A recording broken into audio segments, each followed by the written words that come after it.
Well, I think it's first of all, you got to put it in its proper perspective. This is not the case of an innocent American drone flying peacefully over the Black Sea, enjoying the sights of Crimea, being attacked by the brutally aggressive Russians who, sought to, bring it down to fulfill their need for aggression. The United States is an active participant in the ongoing conflict between Ukraine and Russia. Now, I'm not making a judgment. I'm stating fact. And so if you're somebody who says, yeah, we should be, okay, own it. Own it. That's all I'm asking. Own it. Okay. We're not a passive partner. We are an active participant in this war. And we do that by a number of ways. We provide financial assistance. We provide military hardware, tens of billions of dollars worth. We provide operational support. That means that we're doing the planning for the Ukrainians. We provide logistical support. That means we help get stuff from point A to point B, and point B sometimes is deep inside Ukraine. And we provide intelligence that not only provides indications and warnings of potential Russian moves down the road, but real-time intelligence that can be used by Ukraine to target Russian personnel and equipment, destroying them, inflicting millions of dollars of damage and thousands of casualties. So if you're an American, remember, we assassinated Qasem Soleimani, the Iranian head of a Quds force, while he was on a diplomatic mission to Baghdad. And we said we did it because not only did he represent this falsified imminent threat, but we were pretty pissed off at him because when Qasem Soleimani ran the Quds force assistance to the Iraqi resistance of the American occupation of Iraq back in the 2000s, around 600 Americans were killed as a result of that campaign. And we never forgave him for that, ever. So we killed him. So please don't be a hypocrite and be dismissive of the notion that Russia has no right to be upset with the fact that we're providing real-time targeted intelligence to Ukraine that results in the deaths of thousands of Russians. And one of the resources that provides this real-time intelligence collection that is given to the Ukrainians is the MQ-9 Reaper. It's an advanced drone. We've used it extensively in Iraq, in Afghanistan. We use it everywhere in the world. It's part of our drone wars. We can put Hellfire missiles and other advanced munitions on it, so we can gather intelligence, find a target, fire a missile, drop a bomb, kill people. But we also use it to collect intelligence. If you take a look at some of the platforms that we run on it, we run a number of pods. And one of the big ones is our electronic warfare or signals intelligence collection. We collect signals. We're looking for cell phone data. We're looking for encrypted communications.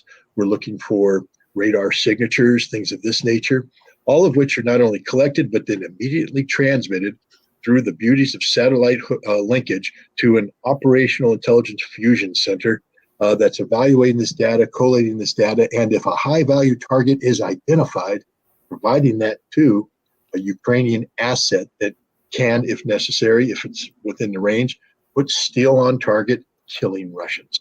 And we've been doing this for some time. We operate them out of an air base in Romania. We fly them up the Black Sea coast, and we also play games here. You see, it's one thing we're flying in clearly international waters. Sort of, at this point in time, Russia's decided not to escalate this conflict by shooting them down. We would shoot them down. I can guarantee you that if somebody was flying an intelligence asset off of the coast of an area where American troops are engaged in combat, and that asset was providing intelligence about American troops that was given to our enemies to target, we would shoot that thing down in a heartbeat. Bam, gone, finished, goodbye, sayonara. But no, we have a double standard, you see. We're going to fly it off the coast, and we're just going to say, no, this is what we do. This is what we do. We're America. We have a global presence. The whole world is our interest, of interest to us, and we're simply doing that which international law says we're allowed to do. Freedom of the airspace, baby. So we're flying this thing in there. Don't mind the little pod underneath the wing. We don't want to talk about what it's doing, because we're allowed to do this. But what the Russians are saying is, some of the most sensitive airspace that we have, and you're flying along the coastline of an active war zone.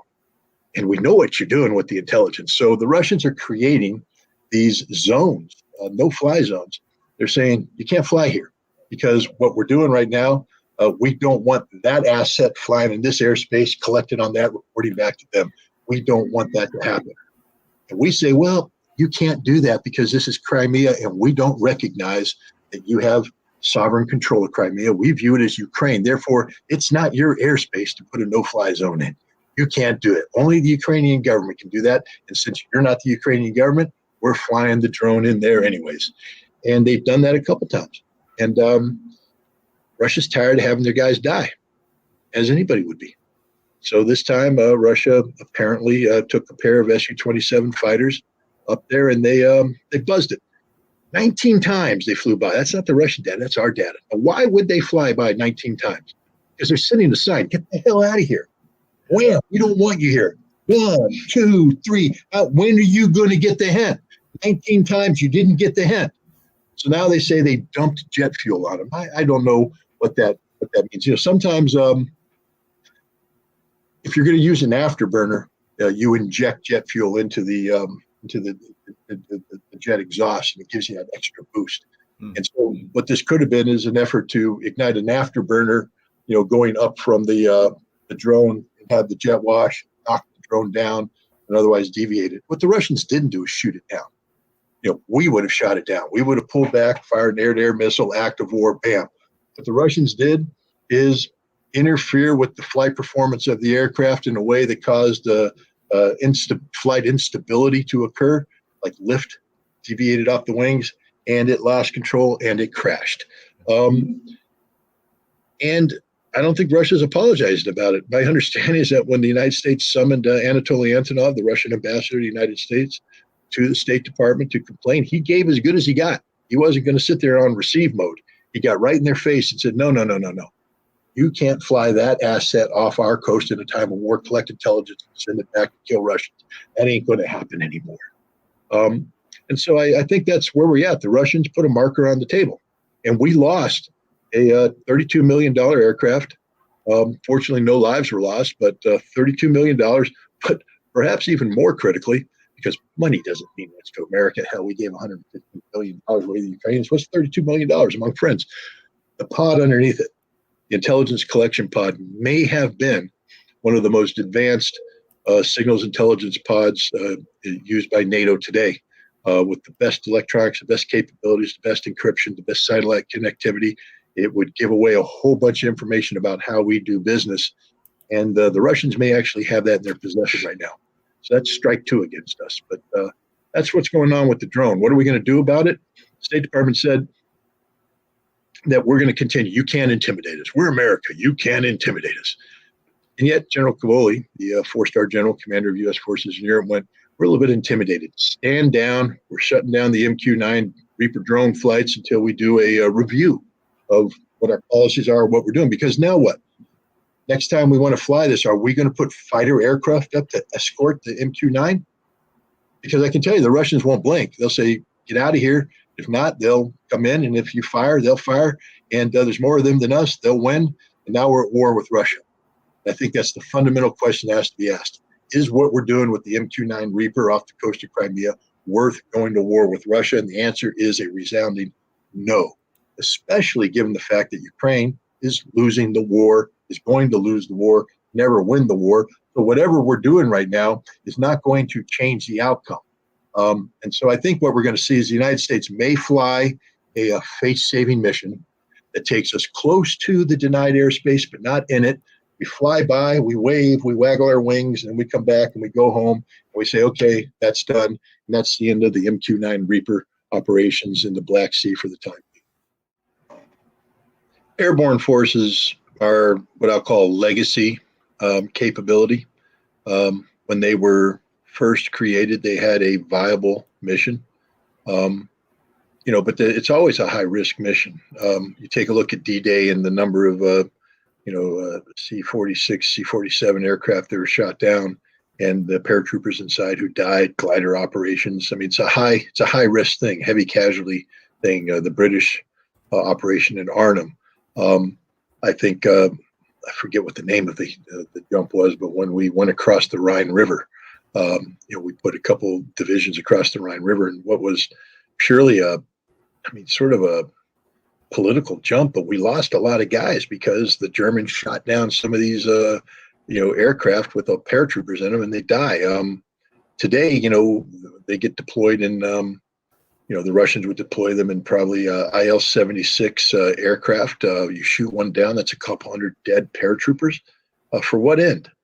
Because when you drop a paratrooper, what do the Russians do some things we don't do in terms of dropping armor support, light armor support, but the day of the paratrooper is a meaningful impact on the battlefield is probably over.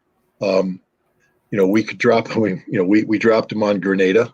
Yay, 82nd Airborne landed on Grenada. Whew, that was a tough one, guys.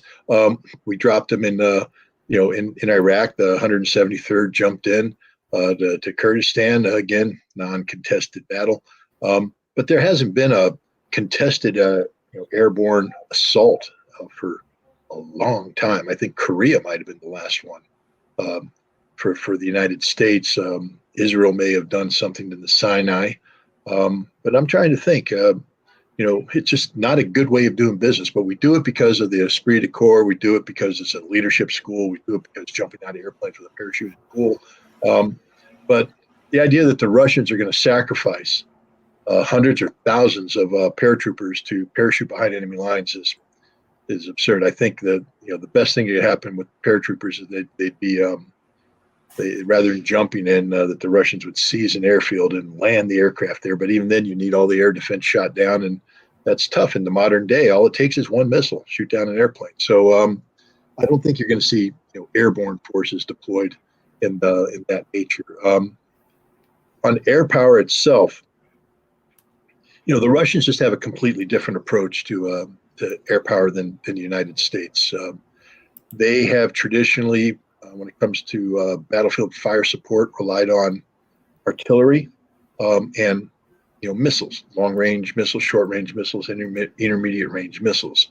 The Scud was a battlefield support missile. The Frog, free rocket over ground, was a battlefield support missile. The Iskander today, the Tochka-U was an old one. Now we can go on and on. This is what they do. Well, we don't have that. We don't have the equivalent. We got HIMARS. That's a multiple launch rocket system. It has ATACMS. It has some capability, but by and large, what we do is we have artillery, limited rockets, air. We got a lot of air. We use helicopters. We use a lot of helicopters. We use a lot of close air support. The A-10 was a big deal for a while. The F-16 has an air-to-ground delivery capability. F-18 does it for the Marine Corps. And so that's what we do. We call in close air support.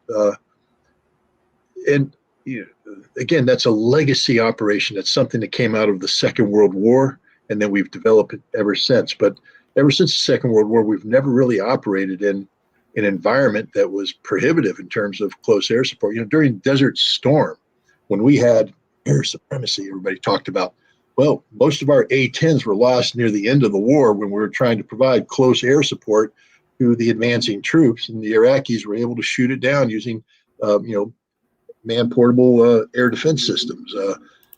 So the A-10 isn't invincible. It can be shot down. The OV-10 aircraft I used to fly, the Bronco, was an observer aircraft, but it got over the Iraqi battlefield. It got shot down. F-16s get shot down when they go over the battlefield. This is what happened. This is against Iraq that had limited air defense capabilities. Now you want to bring the U.S. Air Force up against the most sophisticated, dense integrated air defense network the world has ever seen, which is what the Russians are bringing to bear. It's a different game. And the Russians are the same way. They don't do close air support like we do. They do it.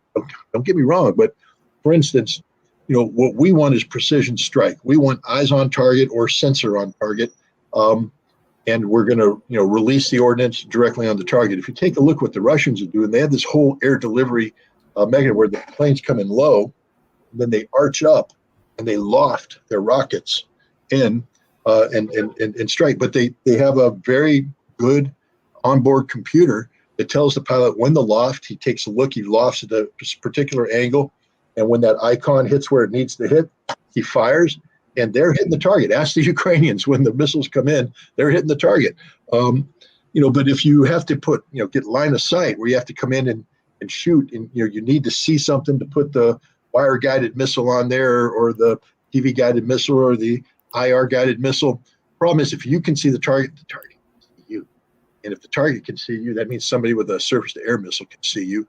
And as you're coming in, you're at a point of vulnerability now, because they're going to fire, and you got to get away, and it just becomes a game that more often than not you lose. So the Russians aren't big on our style of close air support. They do close air support, but again, they do it in a different manner. The same thing with their helicopters. They come in, they do the loft. They don't do, we like to have our Apaches hover over and fire hellfire straight at the target that can be seen by the pilot.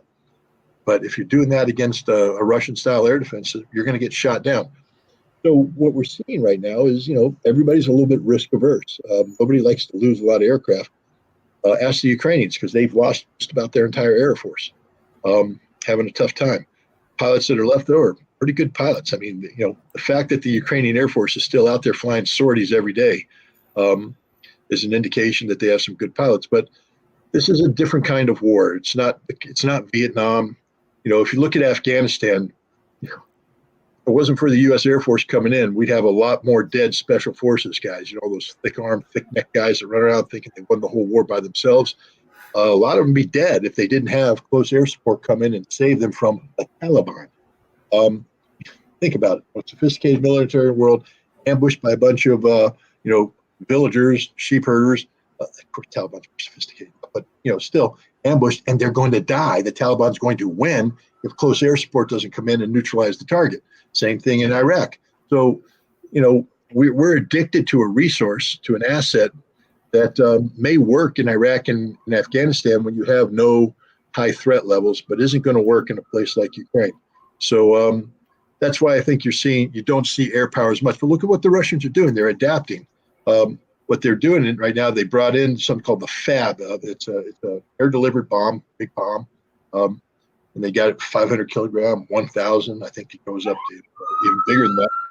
But they're dropping it now. It has wings and a guidance system, so it's not as sophisticated as ours. But they drop it, and it can be dropped from a long distance outside of the envelope of Ukrainian air defense, and then guided in and hit the target. You're starting to see them use it in Bakhmut more and more to break the back of the Ukrainian defenses. So air power is being deployed, but it's done in a more standoff fashion because the Russians don't want to risk going in. Now, that doesn't mean they can't, but understand that requires a whole new aerial campaign.